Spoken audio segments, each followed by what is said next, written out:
Hey loves, and welcome back to my channel. If you want to see how I did these beautiful invisible locks on my daughter, please stay tuned.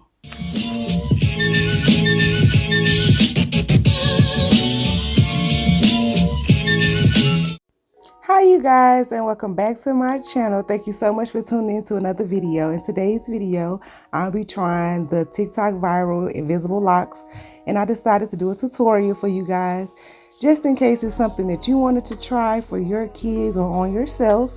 So here is my beautiful model, which is my daughter. She's always my guinea pig with trying new styles, especially when in protective style. And so here I am just taking her hair down. I want to show you guys what the product buildup on her hair is like.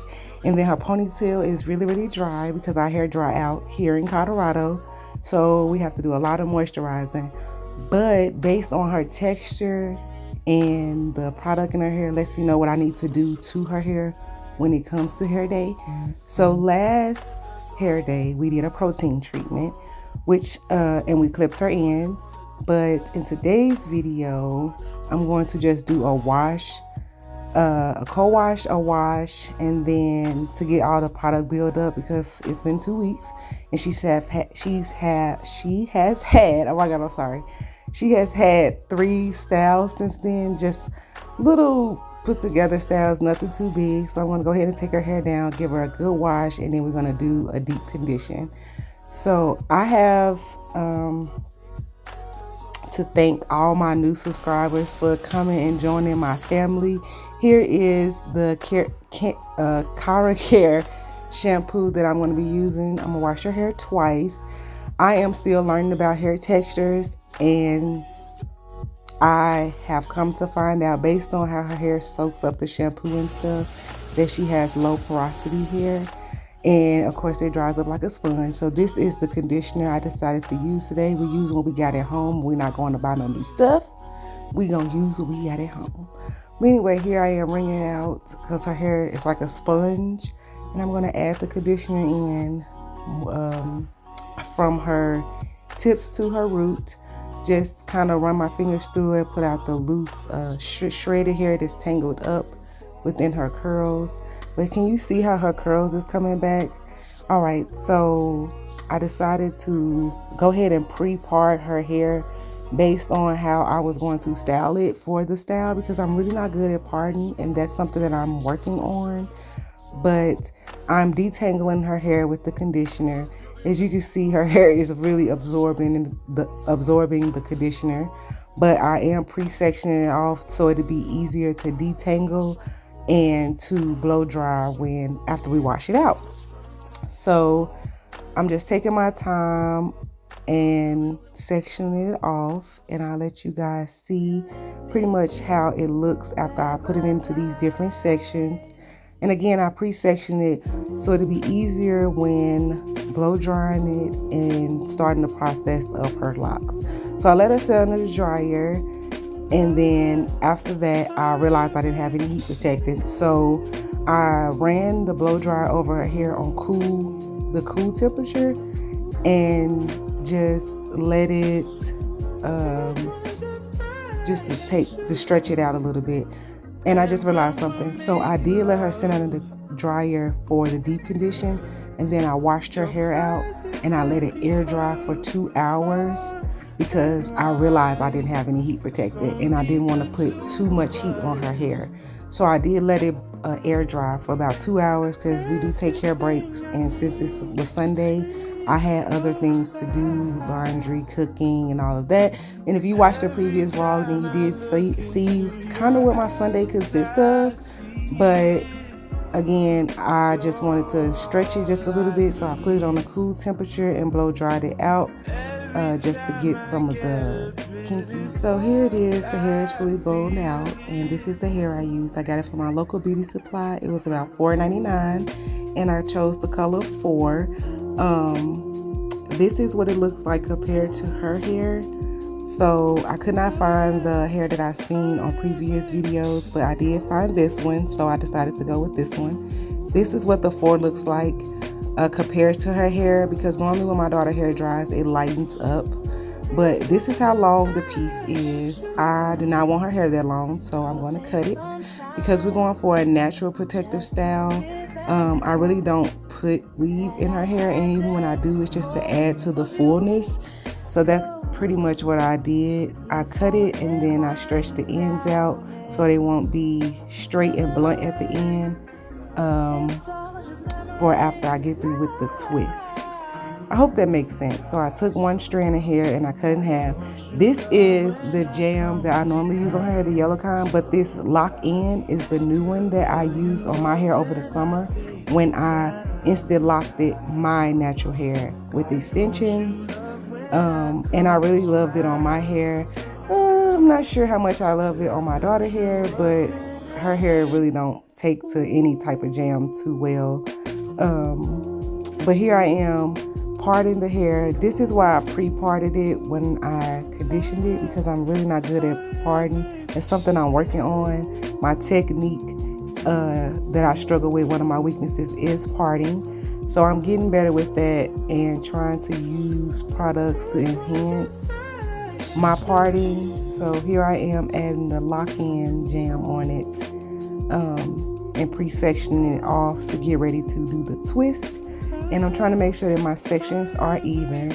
That's like a big thing with this style, is making sure your sections are even, your parts are straight. I'm going to go ahead and comb some of this product through to get her hair to lay a little flatter. And again, I'm constantly working on my parting, you guys. So just work with me as I try to do this tutorial for you and try to explain it. So I'm going to twist the hair to the right.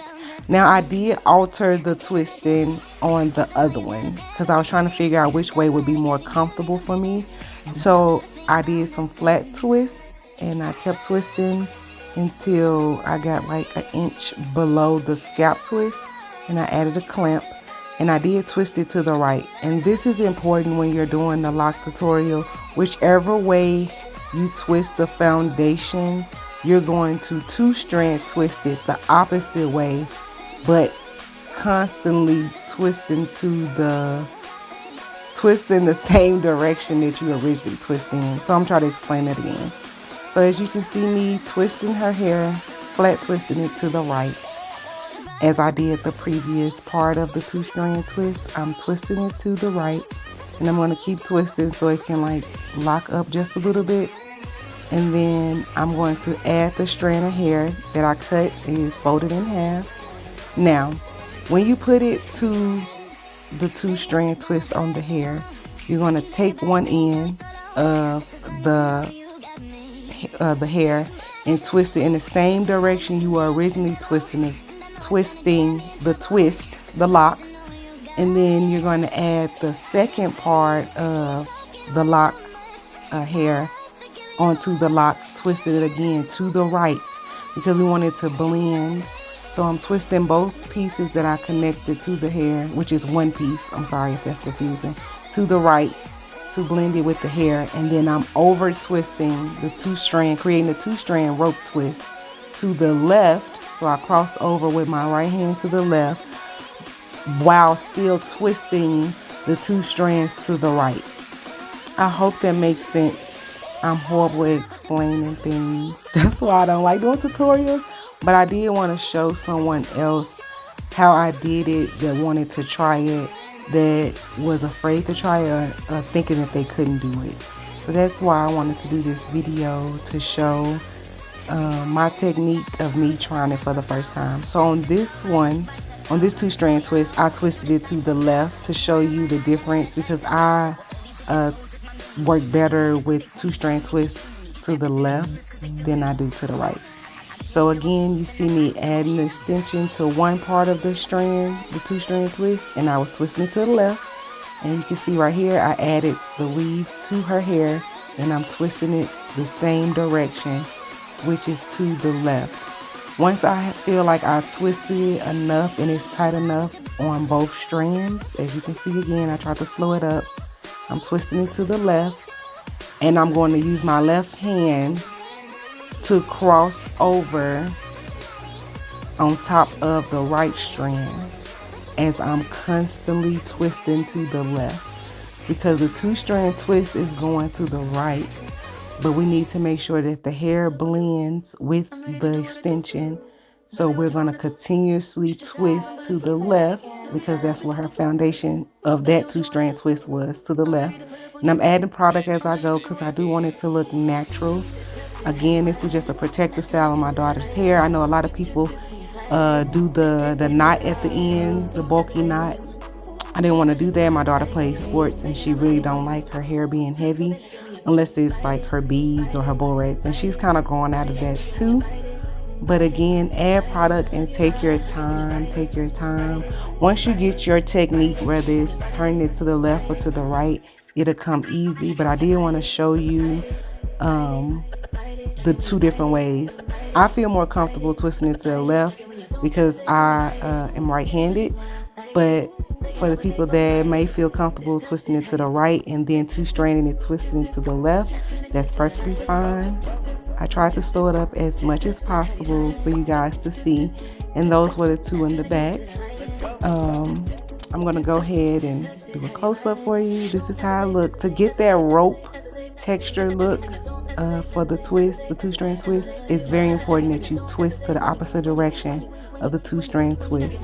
So it's just a little complicated, something you definitely have to try for yourself and, you know, do hands-on so you can get a technique and what's more comfortable feeling for you. So I'm gonna go ahead and let you guys finish watching this.